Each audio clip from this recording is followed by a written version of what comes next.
announcing that we had an executive session. We had an executive session after our last board meeting to discuss personnel. And we're moving on to public comment. Do we have anyone who wishes to offer public comment on agenda items? Anyone in the room? Anyone online? Okay, thank you. Okay, we're moving on to 4.1. Dr. Finnerty? At this point, I'd like to invite Ms. Amy McMahon, who is our high school choir director, to the podium to talk about some wonderful students.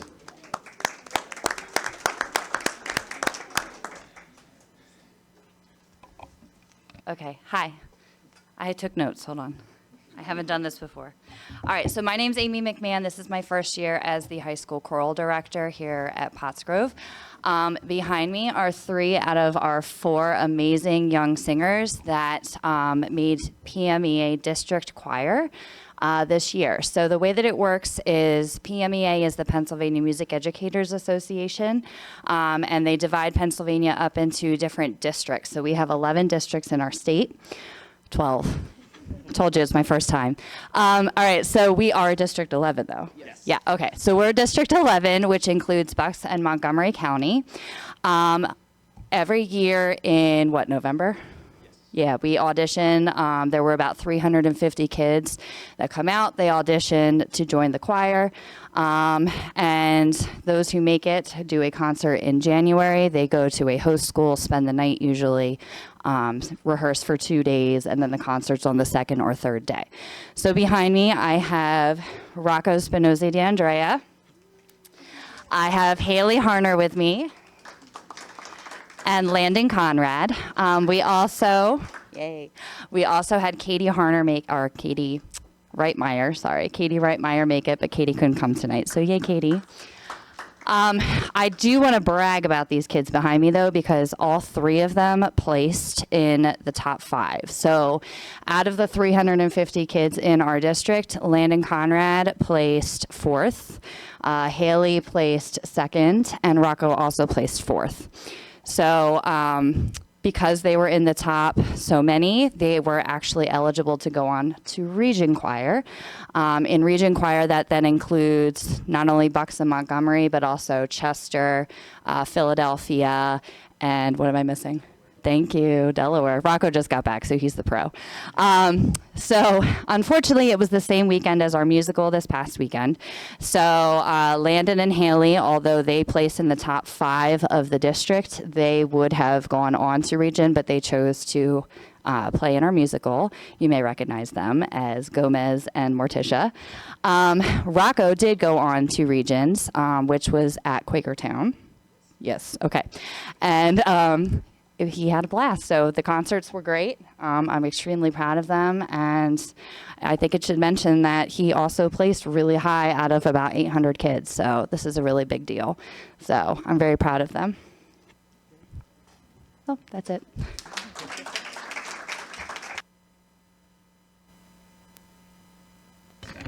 I just want to say I know, because my son's been a singer and a tenor, how hard it is to get to that level. And to steady on. Congratulations, God has given you a gift. Yes.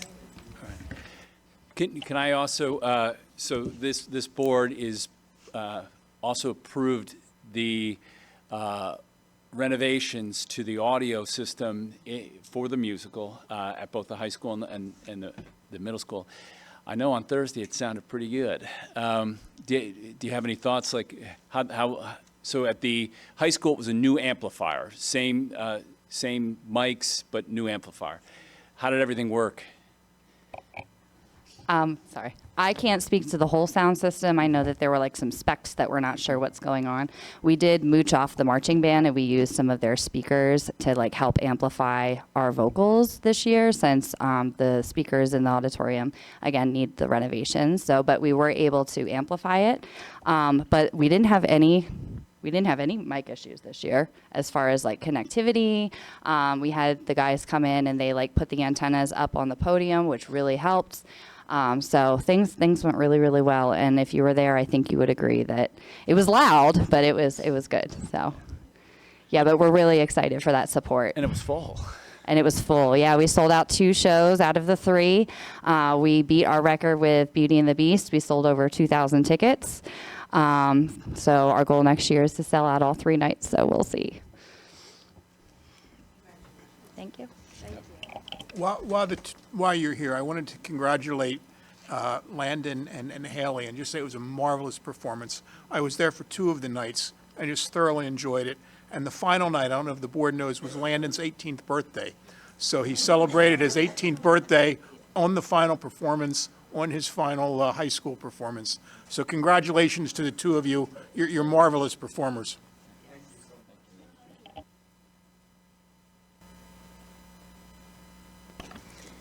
Thank you, Dr. Finity. We're moving on to the budget presentation, 4.2.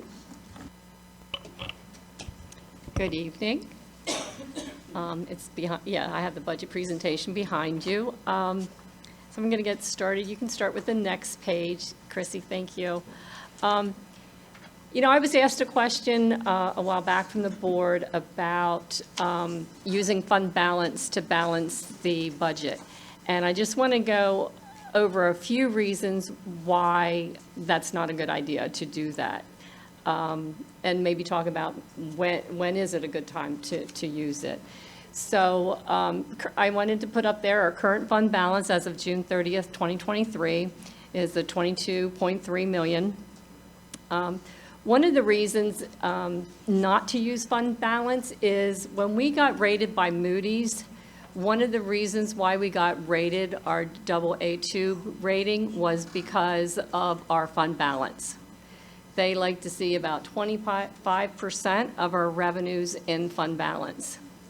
And they like to see that steady growth. So they like to see an increase to your fund balance because, you know, each year your revenues are going to go up, so they want your fund balance to go up with your revenues.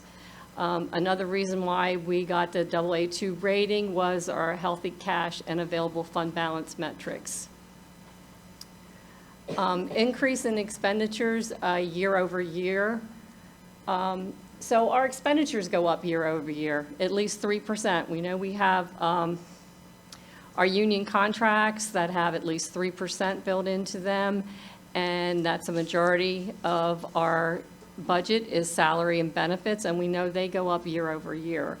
So if you are pulling your from fund balance to fund your expenditures in a particular year, then you got to make, there's no way that you can make that up the following year because it's going to increase again the following year.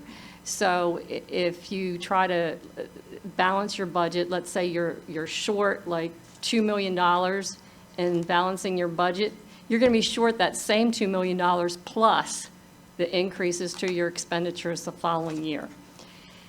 And another reason is when you're budgeting, you really shouldn't count on some of your variable income to balance your budget. And when I refer to variable income, it's those items that, of course, by definition, variable, that they aren't the same every year. For funding, the plus the increase to our expenditures. What I do think you can use fund balance for is, and earlier this evening, we were talking about capital projects. And we were talking about our fields, like what, you know, the couple $1 million that we want to renovate some of our fields and the turfs and the tennis fields. Those one-time issues, if you are still staying above that 25%, which we are right now, a little bit above the 25%, it's okay to pull from fund balance for those one-time issues. It's not like you're covering current expenditures that you're going to have the following year. Does anybody have any questions on that? Kind of explaining when you should and shouldn't use fund balance.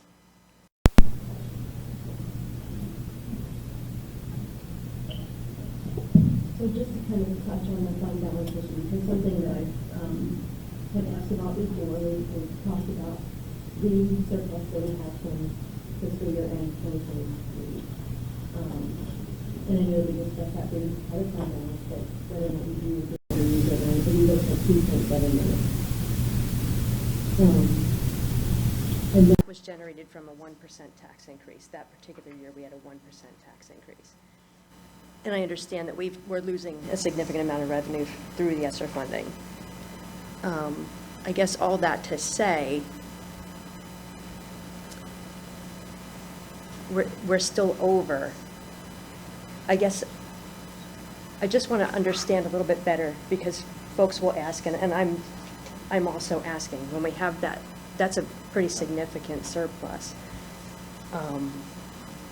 Kind of talk about the comfort level of perhaps using a portion thereof to Okay. assist in balancing. Okay, so, okay, let's say that, well, you'll see further on when I go over revenue and expenditures for 24-25 that we are showing a shortfall. So what happens is, if you don't raise taxes to support some of that, you're going to be short that the next year plus some. And you're going to get to a point where you're not going to be able to raise taxes high enough because we're set at the index. So that increases. What I would suggest, though, is like I said, the one-time capital expenditures, because what that does for you, let's say, for instance, we do spend $4 million on our fields. If we pulled that from fund balance, some of that from fund balance, that's a one-time thing, where we're still staying within our 25% of revenues, but then we're not borrowing that money. We're not going out for a bond issue and spending, all the costs to do a bond issue, plus all the interest, and then inflating. And then when you add those payments on, that's also inflating what your expenditures are year over year. Dr. Henry, what is this? Yeah, so I think an example from our recent history, we had a significant surplus in the 21-22 year. Trying to keep my.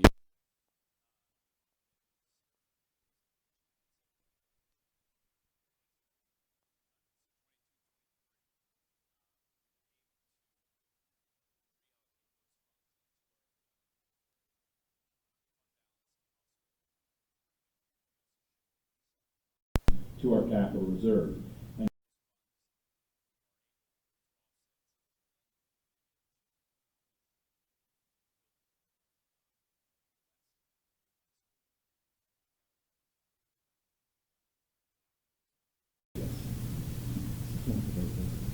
Thank you, Dr. Kennedy, and I don't want to misspeak, I want to acknowledge the fact that the surplus didn't come from the 1% tax increase. Would you say it's fair to say that the bulk of that surplus was due to interest? They should send Yes, that. realize, because the rates were significant. This is the one. I realize where the concern is. I don't know, can you state the fact that a 1% increase resulted in a very large surplus? It was in fact the condition, the financial condition. Right. Yeah, interest rates went from an all-time low, and when we were preparing the budget, interest rates were very, very low, and interest rates even went up to, we saw as high as 5.5% that we were getting on our investments. And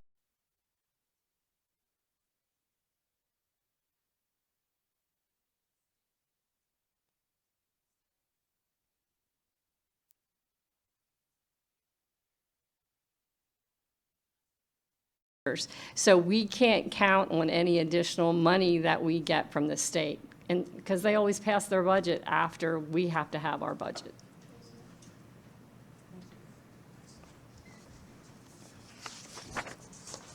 Okay, the next slide just shows a history of what the index was, what the adjusted index is, and what the actual tax increases that the board have passed over the last a little over 10 years there, about 10 years. This year, our index is set at 7.1. But back in October, the board passed a resolution not to exceed that index. Doesn't mean we're going to raise taxes to 7.1, that's just the index, and we're not going to go beyond that.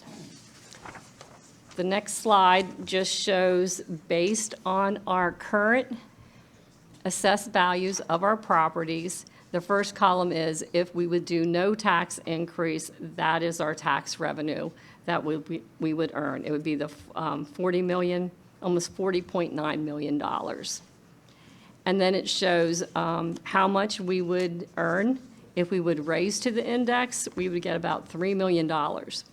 So the last column is at 1%. So for every 1% of a tax increase, the district would earn an additional $427,000.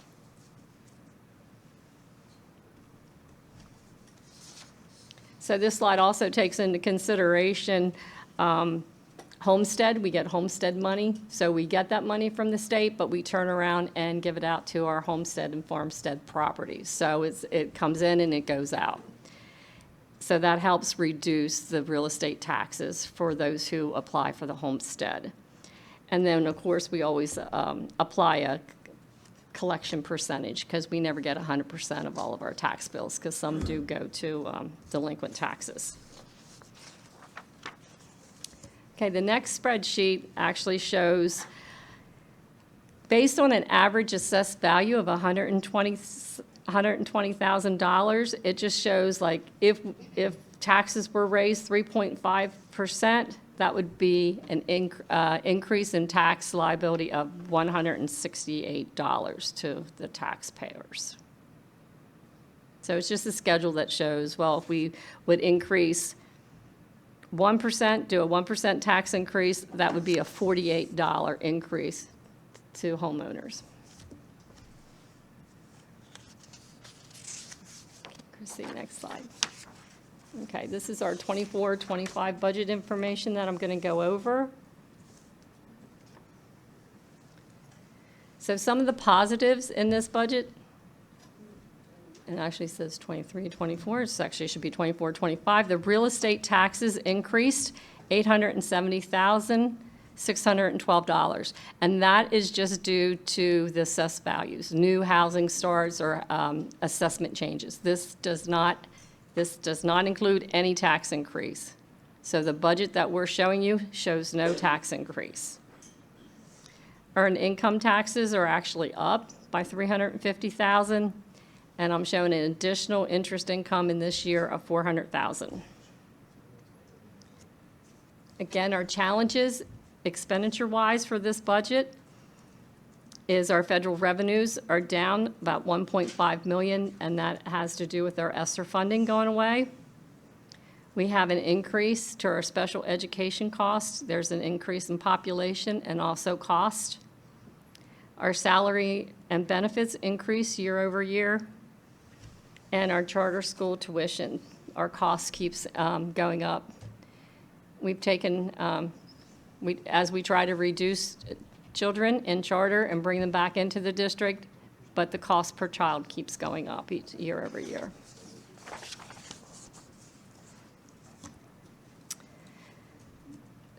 The next slide just shows our projected revenues.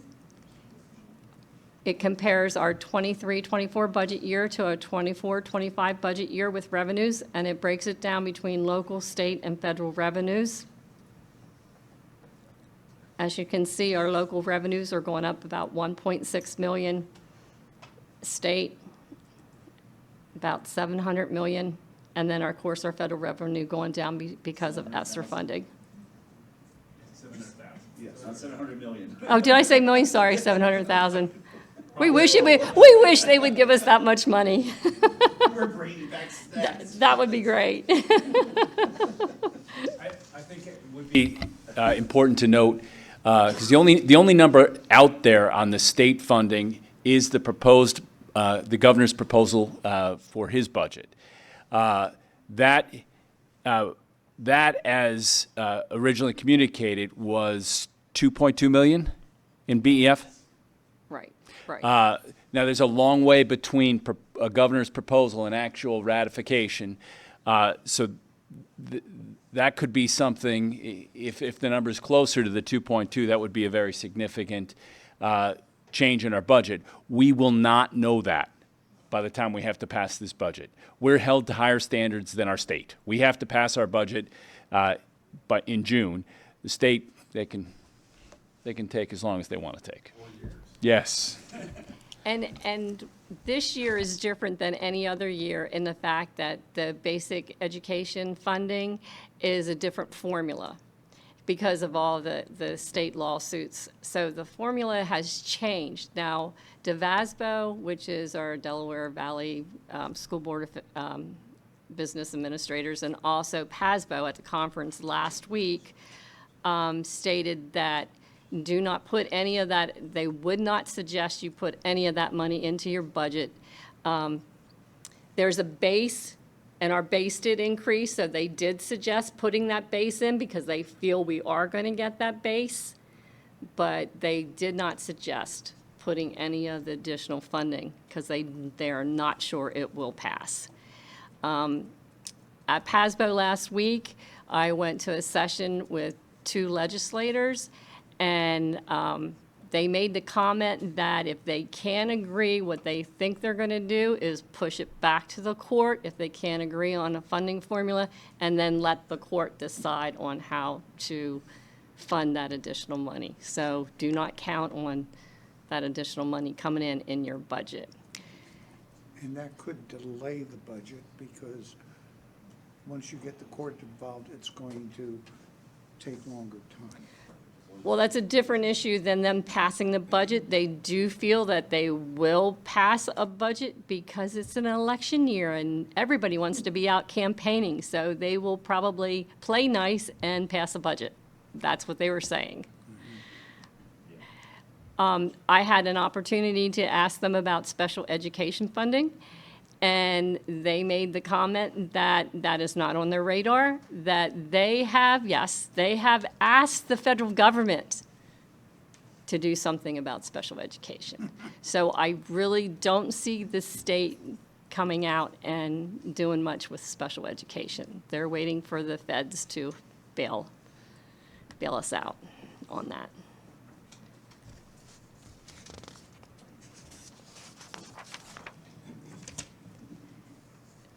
The next slide, just in graph form, takes the previous slide and breaks it down and shows that property taxes make up 57% of our revenues, earned income taxes 5%, other local income is 5%.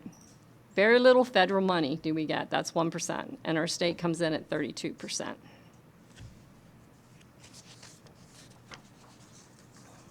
Here's a list of our expenditures. This is by object code, and when I say by object code, it's your salaries, your benefits, your different expense codes. It's not department related, it's object code. Our 24-25 budget is actually, our expenditures are almost 4.3 million higher than our 23-24 budget. And the majority of that increase is salaries. And the other purchase services in there, 1.4 million, majority of that in that category is special education and charter schools. Well, charter schools are down in the other object codes. Nope, I'm wrong. Other purchase services. You see the other purchase services, that's your charter schools and special ed in there. This budget does include the $1 million transfer into the capital fund. We've been doing that each year. We've been putting, it was about 1.2 million. We're showing about 1 million transfer to a capital fund. We do have a little bit of an increase to debt service. That has to do with the new bond issue that we just did. This budget is preliminary. Just want to remind you, we are constantly tweaking our expenditures or any new information we get to change our revenues. This does not include any potential retirements that we receive, so we may see a reduction in salaries and actually benefits, because PCERS is in the benefits. So we could potentially see some reductions there. The next slide just shows, same thing, expenditures. It just shows percentages. of each category. As you can see, salary and benefits make up like 67% of our budget.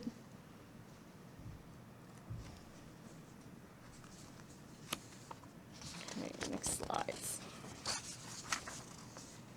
Here's expenditures in a different, sorted in a different way. The other one was by object code. This one is more by department. It's not every department, it just shows the major departments and what the increases were. So that's where we see the about 1.1 million increase in special education. We've had these, in our previous operations meetings, we had presentations on each of these 4 different areas, and they gave an overview of why each of those categories were going up. Okay, last one is, this is our future budget discussions, when they'll take place. At our next board meeting, we're going to present the proposed final budget.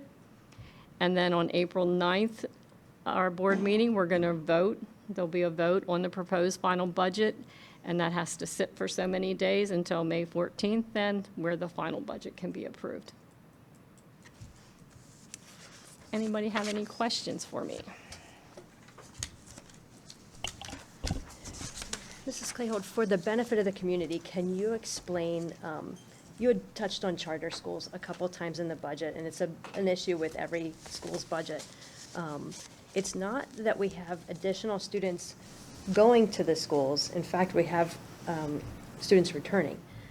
It's that the budgets, once our budgets go up, our being any public school, that impacts the amount that the charter schools charge those specific school districts. Can, just for the, because that was something I had recently learned, can you just kind of expand upon that for the community's sake? Yeah, so there's, of course, a state report, the PDE 363 report, which is based on budget. So it's surprising to me, but it's the state. It surprises me that it's based on budget. It's not based on actual costs. So there's never a shoring up of what actually happened, and should they be lower, and should these charter schools give us money back because maybe our expenditures came in lower. I heard some schools are kind of finagling their budget around that. I don't know if I'd suggest doing that, but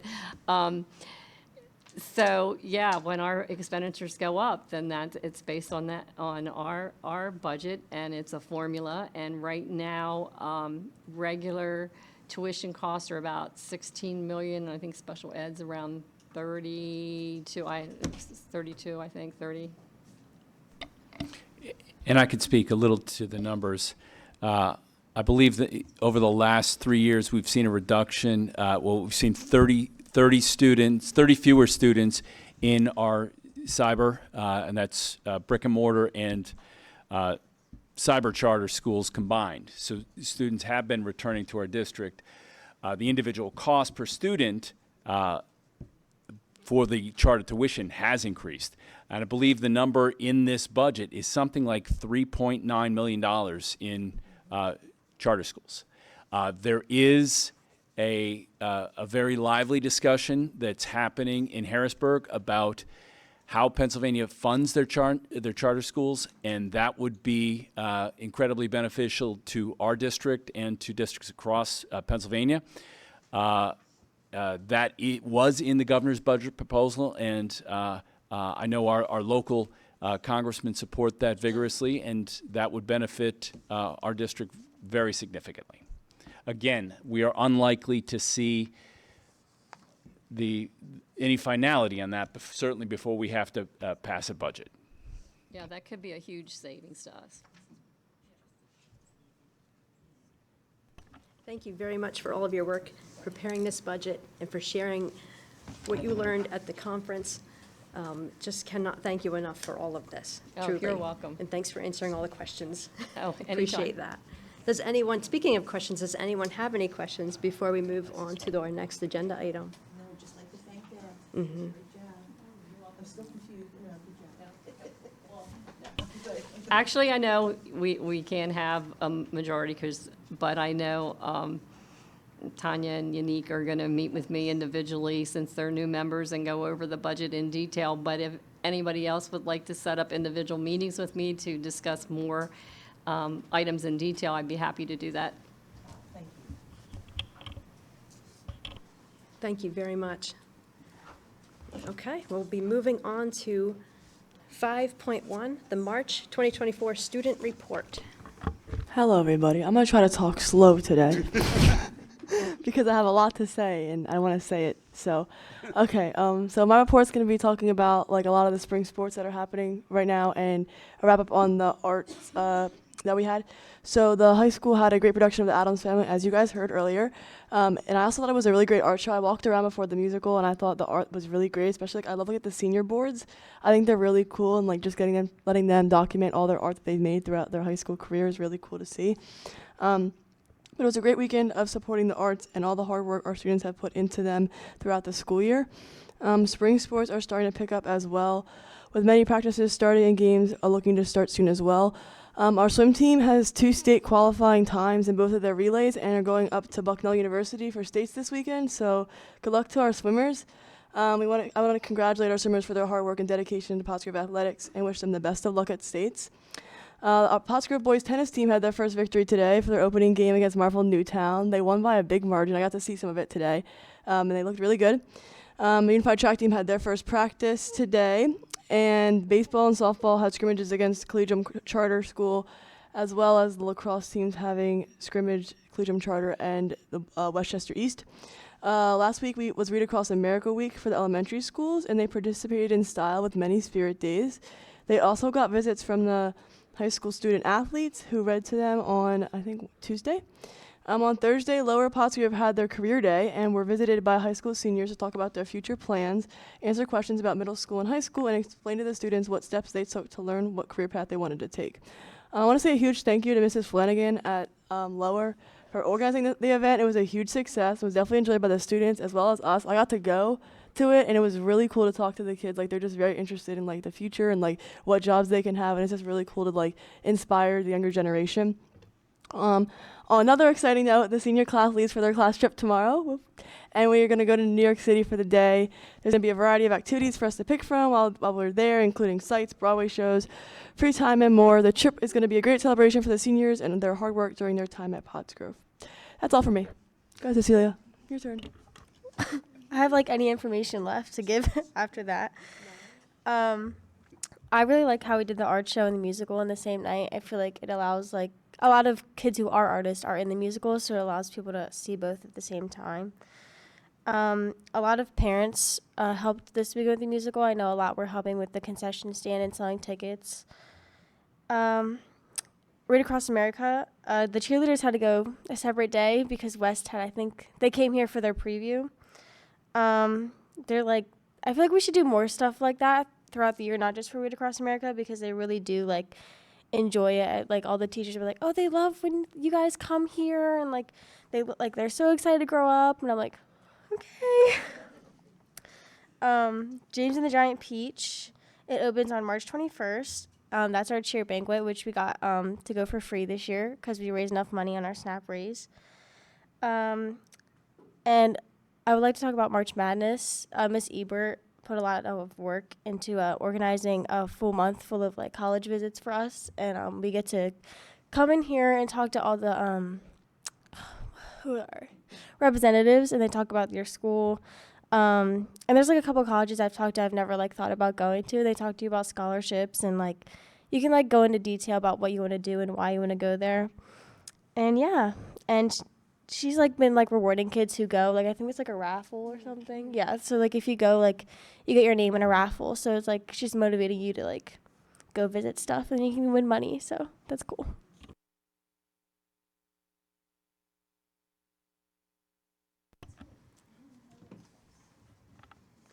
So a couple questions. Emily, you mentioned about the event at Lower. Oh, yeah. So can you give us like some of your highlights from there? Okay, so one of the things was it was like a very select group of kids, which I think was really good because the group that Miss Flanagan picked and Miss Ebert picked together was like very diverse groups. Like some of us were going to like pre-med, some were like going to the Western Center. So like it was a very diverse group of people with different, careers fields. And we had a few juniors in there too as well that like knew what they wanted to do in the future. But my favorite experience was I was in a class with one of my friends, and he's like doing a completely opposite thing. He wants to be like a math major and do business and stuff, which I don't know anything about.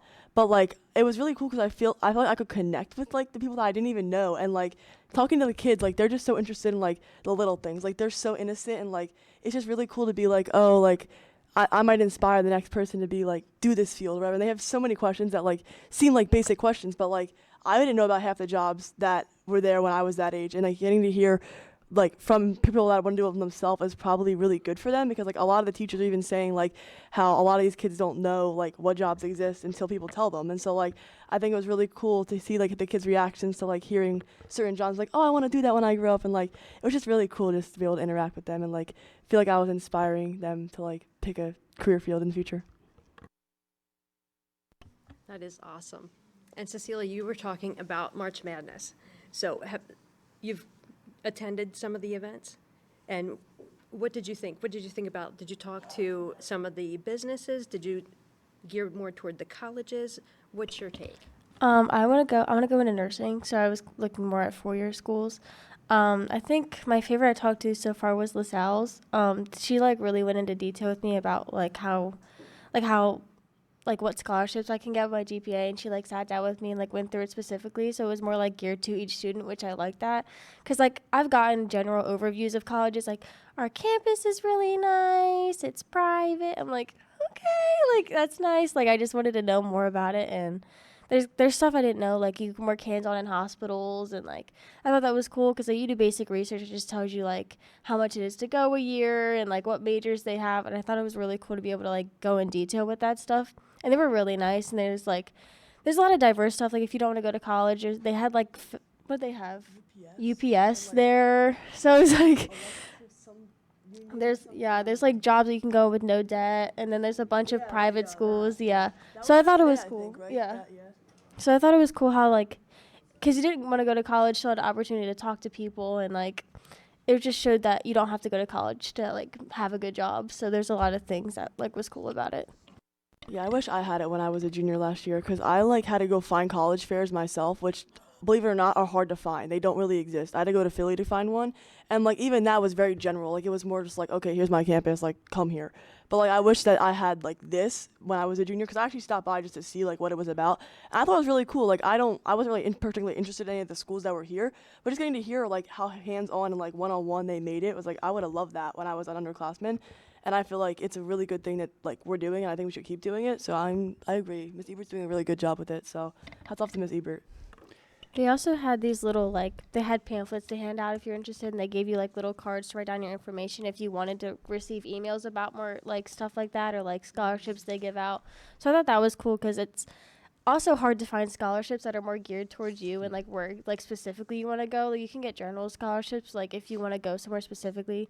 She's like, oh, like we have this scholarship and this scholarship, like I can email. Like she was like very open to like putting in the work to get people to come and like make them aware about it. I thought that was nice too.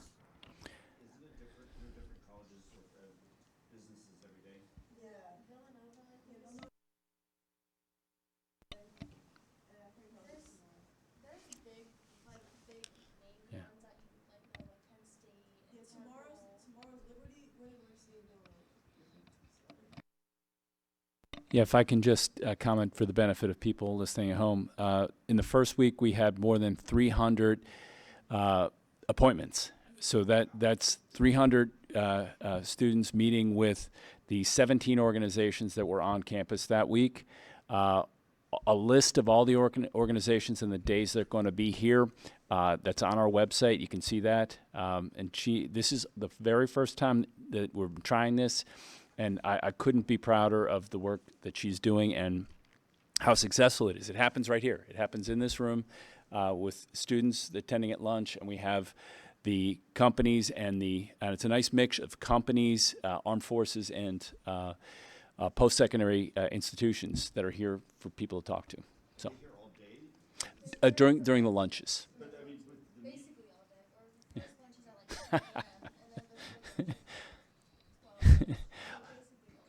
Yeah, our lunches do take up a significant part of the day, yes.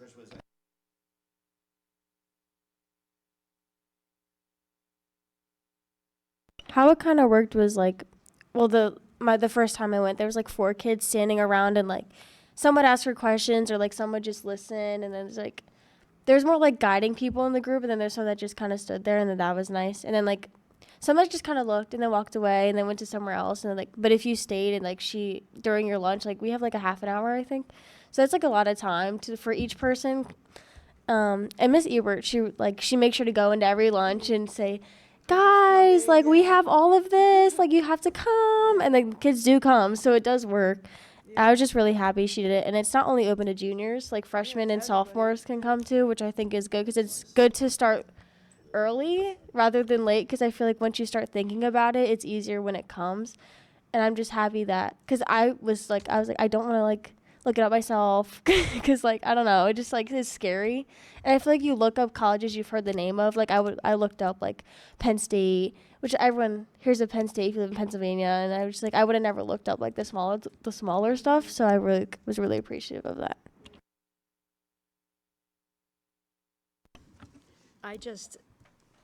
Even just this back and forth that we've been able to share and what you were sharing, Dr. Finnerty, there's so much buzz about this event, and it's so exciting. I see it on Facebook, and you see the numbers, and just the time, the extra time, and your excitement was tangible. That's what it's about. Like, that's what we're here for.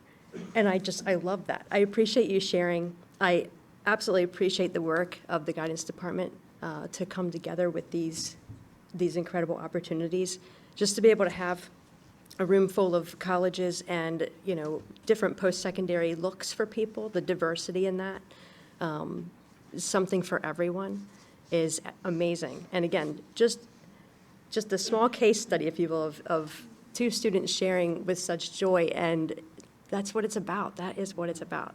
So thank you so much for sharing. Did anybody have any other questions? Okay. Thank you. Dr. Finnerty, report of the superintendent.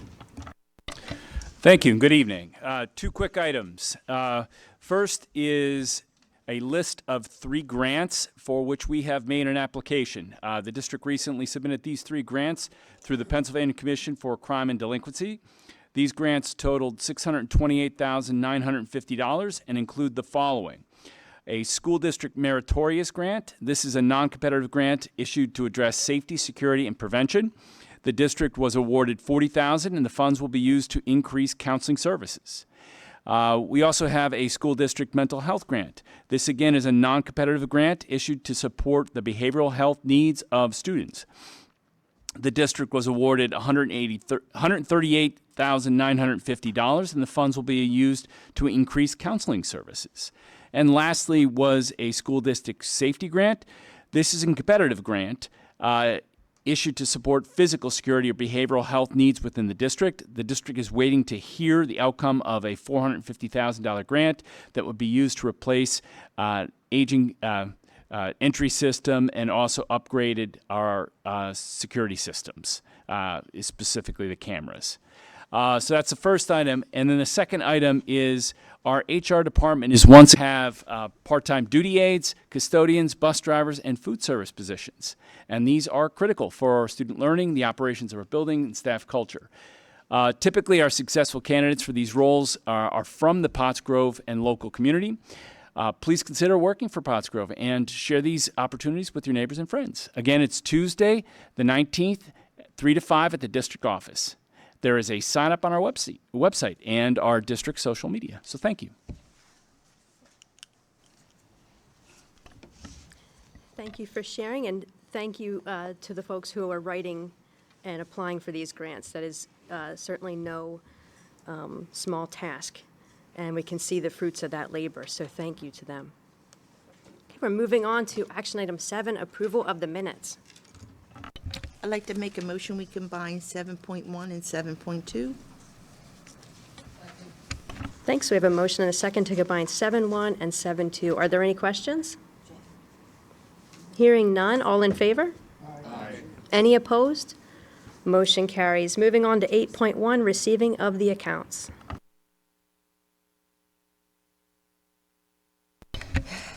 Eight point one. I'd like to make a motion to approve February 2024 high school, middle school, and cafeteria accounts as presented. Okay, we have a motion and a second to approve 8.1. Are there any questions? Hearing none, all in favor? Aye. Any opposed? Motion passes. Moving on to 9.1, granting of orders. I'd like to make a motion that we approve the payment of invoices from February 14th, 2024 through March 2024 in the amount of $1,774,280.43 as presented. Okay, we have a motion and a second to pay the bills. Are there any questions? Hearing none, all in favor? Any opposed? Motion passes. Moving on to 10.1. I'd like to make a motion to approve the treasurer's report for February 2024 and file it for audit. Thank you. We have a motion and a second to approve 10.1. Any questions? Hearing none, all in favor? Any opposed? Motion passes. Number 11, action items personnel. I'd like to make a motion to combine personnel 11.1 through 11.8. Okay, we have a motion and a second to approve 11.1 through 11.8. Any questions on the motion? Okay, hearing none. If we can just recognize we do have 3 professional staff retirements. Yeah, I was going to Um, comment. So, Sure. you know, just maybe pull that one out, 11.1, and make comments on it, and then maybe go back and do 11.2 through 11.8. Just my suggestion. Sure. Do we want to revise the motion? I'm fine with it. I just have a comment. Sure. I know at the end of every year, we bring them all in here and we, acknowledge them and everything. But I do wish them all the best. So I can't wait to see them when they all come here and get their congratulations from all of us as a whole. Okay, at this moment, I believe we have a motion and a second to, That's for 11.1 through 11.8. Are we, and we have a second? Tanya? Okay. Do we want to keep that motion in place, or do we want to separate them? You can still discuss 11.1 even though it's. Yeah, I was going to take comments after. Okay. So at this point, any comments with regard to 11.1 through 11.8? Yeah, I would just like to, 2 of the names are definitely familiar to me. I know that Della Caldwell ran what was the magazine? The Maxime, and she always did an excellent job. And it was, I just loved getting that every year. What an accomplishment with all the kids, and just knowing that she helped them put it together and taught them how to do, publishing and editing and stuff like that. So I wish her the best. And I do remember the name Glenn Adams, but I can't say that any of my kids ever had him. I'm not sure. Yeah, I know he was science, but I wish all 3 the best. I'll comment real quick, because why not? I had Mr. Adams my freshman year for chem, and we were on Zoom. I don't even know what was happening on Zoom, but Mr. Adams somehow made me understand chem to the best of his ability, and I do thank him for that, because I don't think that's an easy task to do, because chemistry is hard to learn, and doing it online with just PowerPoints and no labs and nothing, and he somehow made it work, so I thank Mr. Adams for that. And Miss Caldwell, I have Miss Caldwell this year, and I'm not going to lie. Last year, Miss Sheila retired. I was going to stop taking Spanish because I don't like new things. Like, I'm kind of scared of the unknown sometimes. And I was like, I don't really need to take Spanish anymore, right? And Miss Sheila was like, no, like, you'll like Mrs. Caldwell. Like, you really will. And I'm so happy that I did, because Miss Caldwell is such an amazing teacher. She's done so much for the district, so much for the language department. She's done so much with Spanish Club in general, just the school environment as a whole, and she's just a great teacher to have and be able to talk to whenever I want to talk to her. She's taught me so much Spanish within the last however long I've had her. This year I've learned so much. I've made so many new relationships, really gotten to connect and see how I can use my language skills that I've learned in the real world, which has been really nice to see. So I wish Miss Caldwell, I'm gonna miss her, but I wish them both the best. So. I have Mr. Adams this year for environmental science, and I love him, and I know he's gonna continue to do great things. And I just wanted to thank him for all the stuff that he's done for us. And he took us to the Arboretum to expand what we were learning on, and we got to look at all the trees and like go in the lake, and like we had got to like find, like, it kind of sounds gross, like we got to find bugs and stuff. And it was like really fun, and it was like a day out of the classroom, but we still were learning so much about it. And for our final this year, we get to go teach little kids about it, what we learned at the Arboretum, and like through their little trails they have like these little like classrooms set up. So I think it's really nice how he's going to take us outside and like put us into what we're learning for our final. And I just really appreciate that he's going outside of the box, and I'm going to miss you. Thank you. I just want to chime in as well for Mr. Adams. I've met him a few times, but I know him through all 4 of my children who've learned from him, had classes with him, and he definitely inspired them, and 2 of which are actually pursuing careers that would be, from what he taught them. So thank you very much, Mr. Adams.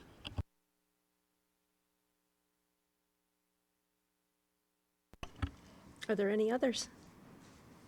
Okay, I always feel like I want to say with a heavy heart, do we approve these retirements? But it's obviously through full gratitude too for the, just the hard work and the serving of, and teaching the kids.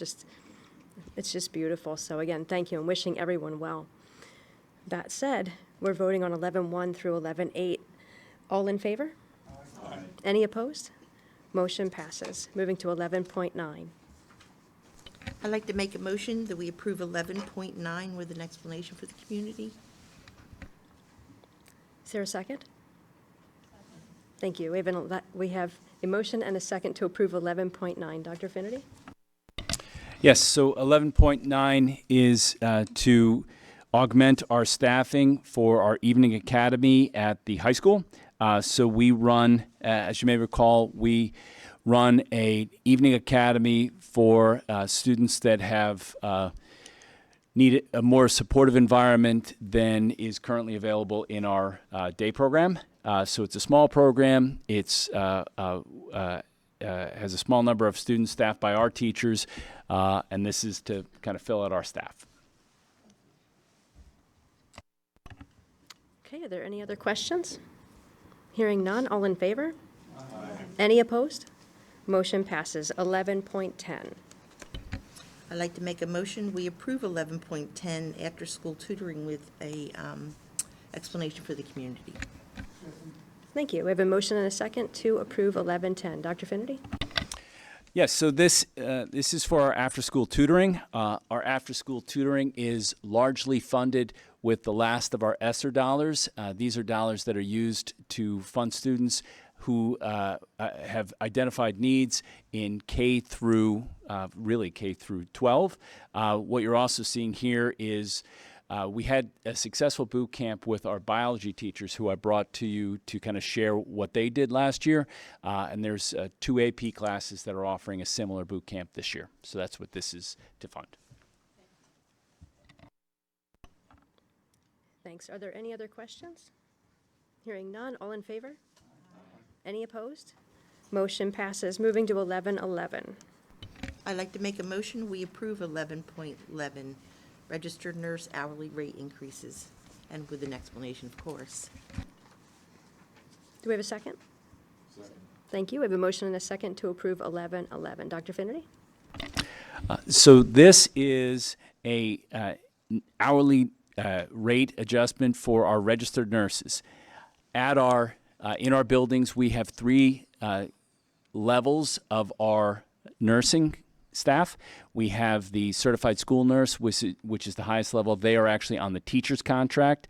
And without this, we have just one other level. But we have nurses that are out there with both an LPN and an RN, and they are different levels of education, and we want to recognize that and be able to staff our nursing program appropriately. So what this motion is doing is approving an increase to the higher level, which is the registered nurse level.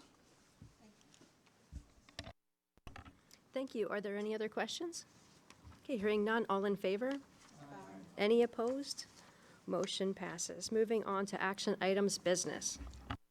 I'd like to make a motion. We approve 12.1 business.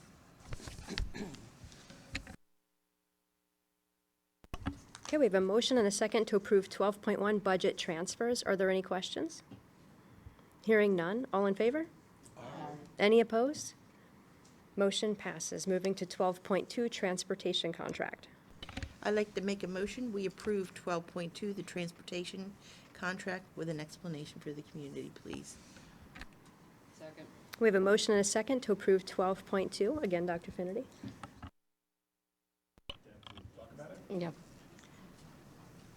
I think this is a really good contract. It only increased 3% when we see a lot of cost increasing even higher, especially with the bus driver shortages and with the hourly rates only being at 3.3 for the driver rates. And they have not increased for numerous years our storage fee for our buses and our vans.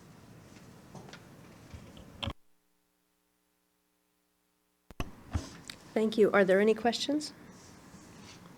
Okay, hearing none. All in favor? Aye. Any opposed? Motion passes. Action items, education. I'd like to make a motion that we approve Education 13.1 mentor teachers. We have a motion and a second to approve 13.1. Any questions? Hearing none. All in favor? Aye. Any opposed? Motion passes. Moving on to 13.2. I'd like to make a motion, we combine 13.2 and 13.3. Second. Thank you. We have a motion and a second to combine 13.2 and 13.3. Are there any questions?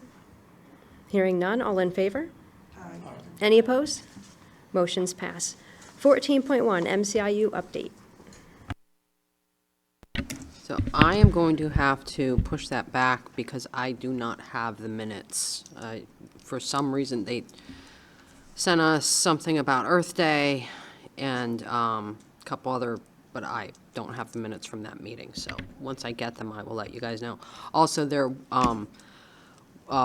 position that I have is up for nomination for another 3 years. I'll have that printed out for the next time we have to have it back to them by, I believe, April 19th. So I can have that maybe ready for next meeting. Thank you. Okay, 15.1, the JOC meeting update. Actually, I'm going to hand it over to Jay, who wrote a beautiful minutes, so there you go, Jay. The monthly meeting of the Joint Operating Committee of the Western Montgomery Career and Technology Center was held on Monday, March 4th. To begin with, the principal, Craig Robinson, reported on the admission process for the center. Currently, there are 364 applicants. Pottsgrove has 106, or 29% of that, Upper Perkiomen at 128, or 35%, and Springford at 116, or 32%. This represents an increase in admissions of 24% over the past year. That's a benefit and a problem with that going up. It's a problem because of space. Pottsgrove has 74 applicants so far this year, with the middle school having 70% of those, or 74 applicants from the middle school with 70%, and 32 of the applicants from the high school with the total of 128, as I said. Cosmetology is the program with the highest number of applicants at 67, or 18%. This is followed by Intro to Medical Careers with 44 applicants, or 12%, and Culinary Arts with 36, or 10%. So those three programs make up 40% of all of the applicants to the school, the top three programs. It was explained to us that applicants are accepted based on criteria of attendance, grades, discipline, interest, and extra points for a recommendation, plus a seat has to be available. And any student applying can apply to 2 programs. The center expects to have about 233 seats available for 24-25. That's 233 seats with 364 applicants. That's an acceptance rate of about 64% of the current applicants, or a turn-down rate of 36%. Now, that number is also program-driven. So you can't say that's the number, but it's based on the number of seats available for each of the programs. For example, in cosmetology, which I said is the program that the highest applied for program, there are currently 67 applicants, and yet there are 20 seats available for next year, which means there's going to be an acceptance rate of about 30% or a turn-down rate of about 70%. So there's an issue there that you heard earlier tonight in our committee meeting, that the administrative director and his staff are looking to find out how we can get greater acceptance going on there. Second, a company by the name of Hunter Engineering has an agreement with the center, and they're using the Western Center to hold training classes for people working in that business in the community. And they recently just had their first program. It benefits the center because we've been able to get all of new equipment from Hunter to use. And they're now offering to make the Western Center an ADAS training center, which stands for Advanced Driver Assistance System. That's a collision avoidance technology that they're using there. So Hunter is installing that in the Western Center. We'll use it for their training, but our students get the benefit of working on that newest technology for collision avoidance. We would be one of 12 sites in the country offering this training. And as I said, because of that partnership, it gives greater opportunities for our students. Dave said earlier tonight that the Western Center had just received a grant from PICO and received free LED lights. The lighting through most of the center was not LED. They got free LED lights. We've been using students in the electrical program to install the lights there. Each light is a cost of about $100, and we got 1,000 of them. So there's about $100,000 there of free lighting, that not only are we getting better lighting, but you get the expense then of the cheaper cost of running the LED lights. Co-op banquet is being held on April 11th, and all of the board members, both here and for the other two sending schools, have been invited. This is also the night of the next community dinner, which is the big fat Greek feast dinner. There are still seats available for the 4:30 seating. The 6 o'clock seating is full. So if you're interested, if you've gone to the dinners before and you're interested in attending that dinner, I would call, because the seats are running out for 4:30. The Western Center had an Act 80 Day on Wednesday, March 6th, and counselors from the three sending schools traveled to the center. This is to further an idea that was started to get counselors from the school more familiar with the offerings at the technical center. So as they're working with students in the sending schools, they can make even stronger connections between the student and the technical area that he or she may benefit from. The belief there was that the more the counselors from the sending schools get to know what the center is, meet the people there, and get to understand what's going on, it puts them in an even better position to help those students make those connections. There is a need, as you heard from Dave earlier tonight, to create a maintenance and not just a maintenance budget, but a capital budget for the Western Center. And the process for doing this is currently being explored by the three superintendents, and eventually it will involve the boards of all three sending schools, which is those 27 people. Unless there are questions, the next meeting of the Joint Operating Committee of the Western Center is April 8th at 5 o'clock, and that is actually going to be a Zoom meeting. Anything, Patty or Chuck, that you would add? No, the only thing, Oh, Chuck's down there. I was going I'm to say, sorry. we were all there at the Italian Fest, and the kids did an outstanding job. I mean, the food wasn't just your baked ziti and your chicken parm. It was like just over broccoli rabe. They had eggplant parm. I mean, and they did the decorations. They put all curtains along, and then every student in culinary was asked to bring a picture, and they put it in a frame. So all around it looked like Nona's house. It was so nice. So again, I don't know if the board, did you RSVP to this? Did you get this? No? Yeah? Maybe? Yep. Yes, So everyone has it, yep. I hope to see everybody there, because we're all invited, so it's going to be my big fat Greek fest. Thank you. Thanks, Patty. Chuck? No comment, but the desserts were fantastic. They were to die for. You were. I gained some weight. So anyway, I encourage people to go to these banquets. Number one, it's a good way of publicizing what Western is available. You can ask for a tour of the facilities. They are vastly superior to anything I've seen, including material at some colleges. Yes, yeah. Actually, now you say that, even some of the graduates had came back and they helped and assisted. So they Yeah. were working with the kids, which was really nice. And the one thing there, it's like $30 a meal, but there's no tipping. But they'll take money, and at the end of the year, I think she said she had 17 graduating this year. 17 graduating, and she buys them all their first knife set. So they all get presented with that. So, so it's just a win-win all the way around, so hope to see everybody there. It's a very good night out. It's a terrific date night, except it's not on a Friday. But I encourage you, if you haven't been to it, this is something you should think about going to.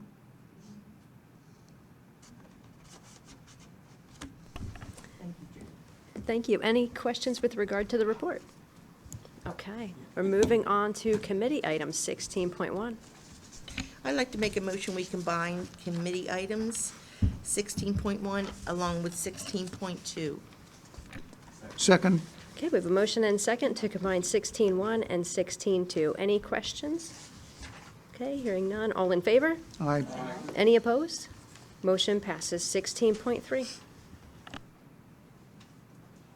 Okay, so, it was actually a pretty quick meeting. We went over the policies that have already been out for 30-day review.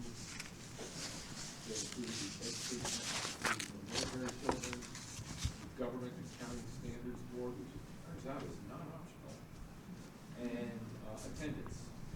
And then we jumped into new topics. And two of them are related, civility and bullying and cyberbullying. There was some lively conversation around both of those. And then the last one was the acceptable use of computers, network, internet, electronic communications, information policy. And that was pretty straightforward. We're taking guidance from PSBA, but it all looks like what you'd find in any, job.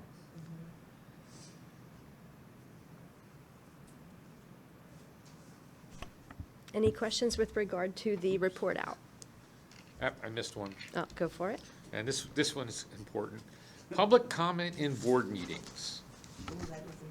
Yes, this one also generated quite a bit of discussion. So it's being revised, and we're going to look at it again. It's mostly language, but we want to be careful not to, I forget how somebody put it, but we don't want to come off heavy-handed.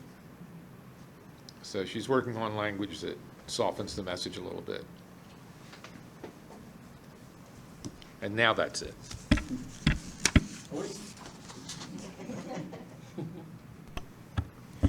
Thank you for that, and thank you, Dr. Lucas, for your hard work with regard to the policies. And with regard to public comment, we have the 2 minutes at the beginning of the meeting that focuses on agenda items. We have the 2 minutes at the end of the meeting that's with regard to anything.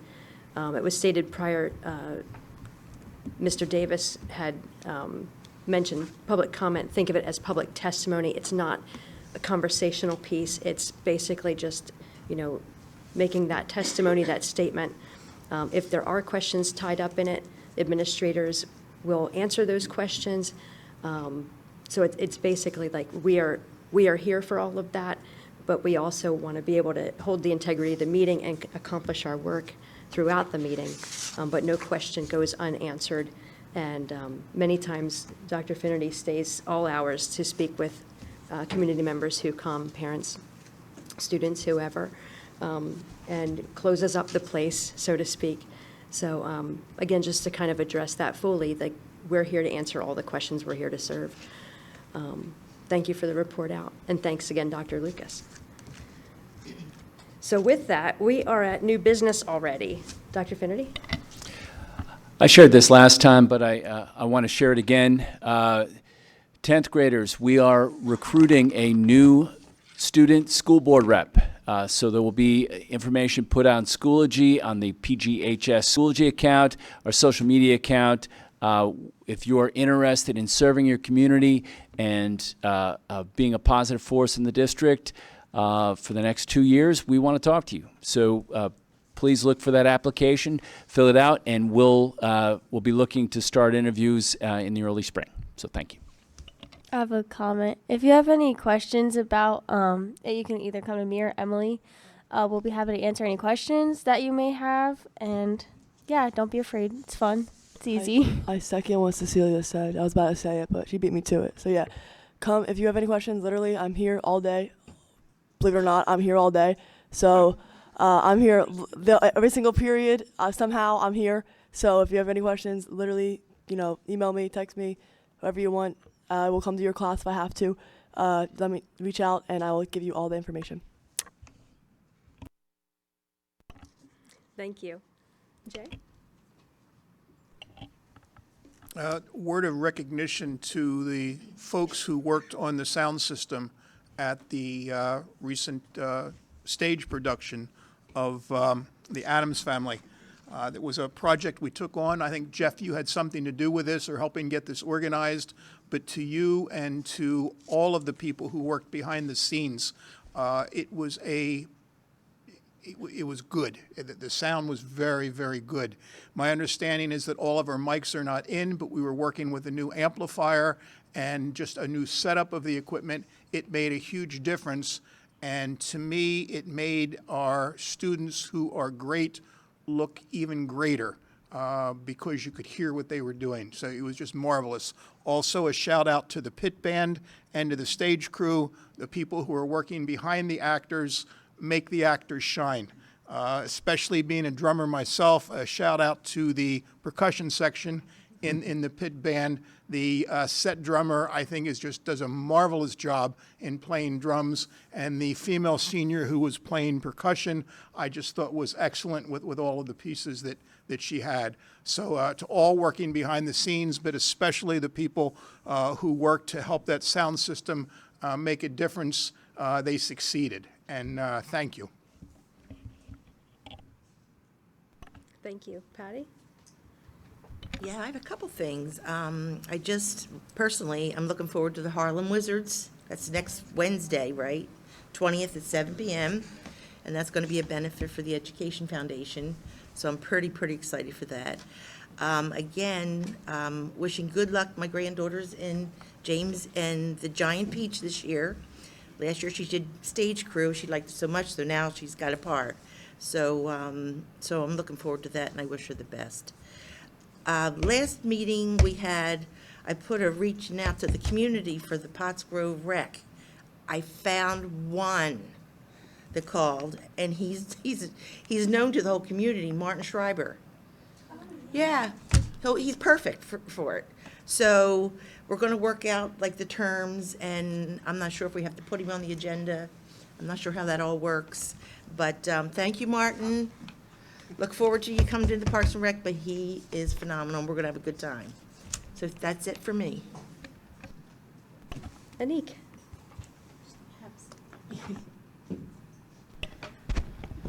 Hello. So this is my first comment in a public meeting. I just wanted to give a shout out to Mrs. Costanzo for doing a great job running the Read Across America at Lower. I went in and I read from my son's class, and the kids were they were awesome, and they were so good and attentive, and I think they were excited having just someone different there, and it was great. That's awesome. Tanya? Dr. Nippert? Yeah, just a couple of things. Again, I saw the last performance of the play, and it was fantastic, and you could hear the difference in the audio system. So congratulations for getting the audio system. I sent to my fellow board members a draft of a resolution, which I'd like to have included at our next meeting. This is a draft of a resolution regarding two things, and the title is Resolution in Support of Constitutional Funding for Public Schools and in Opposition to Private School Vouchers. As you all know, the public school funding formula was held unconstitutional by the state Supreme Court, unconstitutional with regard to the state constitution. The governor and the legislature are charged with providing adequate funding for all people regardless of income, and to use the jargon, regardless of zip code. But that has not happened in the state of Pennsylvania. The state of Pennsylvania is, this draft describes, basically dragging its feet on adjusting the funding through something called the fair funding formula, which, will take forever. The sun will go nova before we get to the fair funding formula. But in addition, there is a voucher program which has been proposed, and these two programs are diverging. We heard from earlier tonight that we have to turn in our budget before the state tells us how much aid we're getting. This is kind of like somebody saying, well, you do work for me and I'll pay you after it's done. Not fair. So anyhow, the resolution was passed unanimously in Norristown a few weeks ago. It's probably been passed in Pottstown. I haven't had time to check, but it's also working its way through several Montgomery County school districts. So I encourage my fellow school directors. I'm not going to read it because it's got too many whereases and it's getting close to my bedtime. So I'm not going to read it. But basically the draft was sent around as a format. If you send it around, if you look at it, you'll see blank lines, insert Pottsgrove School District here, and that's what I'm proposing, and hopefully we can vote on at our next meeting. So thank you for your time, and I encourage you all to support this motion, which is going through in other districts. Thank you. Thank you, Dr. Nippert. Jim? Bill? Ashley? Nope. Good. I always feel bad to skip Mr. Subers. It's okay. I don't mind. I'm no Do you have report. anything? I have No. no report. I do. So for me, I'm going to go right to the students, but I just thank you for being here with us so that we can hold our meetings, and I appreciate that. Okay, it's time. Tell us about school. I'll go first. School, it's happening. I don't know. I'm going on a senior class trip tomorrow, which is kind of like crazy to think about. And I just planned my senior week, so that's also kind of crazy to think about. I'm going to Florida for senior week and not the beach because, Florida's better. But yeah, so that's kind of crazy. And I'm also planning my graduation party and like all this other stuff. And it's like kind of crazy that it's like happening soon. Few months. I don't know when it turned to be March, but now it's March, and in about 2.5 months, I'm gonna be walking across the stage, getting a diploma, and going to college, which is kind of crazy. So I'm just trying to savor every moment that I have and like enjoy the time with my friends that I have now, and the freedoms of high school, I guess. I don't know if you want to call it that, but just savoring the time that I have and really reflecting on like the memories I've made with them, and just having a good last 2.5 months of high school. yeah, that's pretty much it. As a junior, it's kind of weird. I'm going through the same thing. I've loved being at Pottsgrove. I've been here since kindergarten. So I have one more year to love it, and then I have to, move on. But school's really good right now. I feel like in the summer or in the spring, I always feel like I do better because I feel like summer's coming and I have stuff to like work for. I do have a comment though. Cheer tryouts are May 21st through 23rd from 6 to 8. We need new cheerleaders. Don't be scared. It's really fun. If you have any questions, you can ask me. And yes, we need new members. So join cheer. And sort of in the same vein, obviously, we're accepting applications for new student board rep, and the scariest part of that is that they're going to be asked how school was. So, it just, yeah, please do. Yeah, because we care about how school's gone. So, and again, I just appreciate you always sharing. So, thank you. We are at our second public comment. Do we have anyone in the room who wishes to make a public comment? How about anyone online? Thank you. Okay, we're at the motion to adjourn. Thank you. All in favor? Okay. Thank you, everyone. Good night.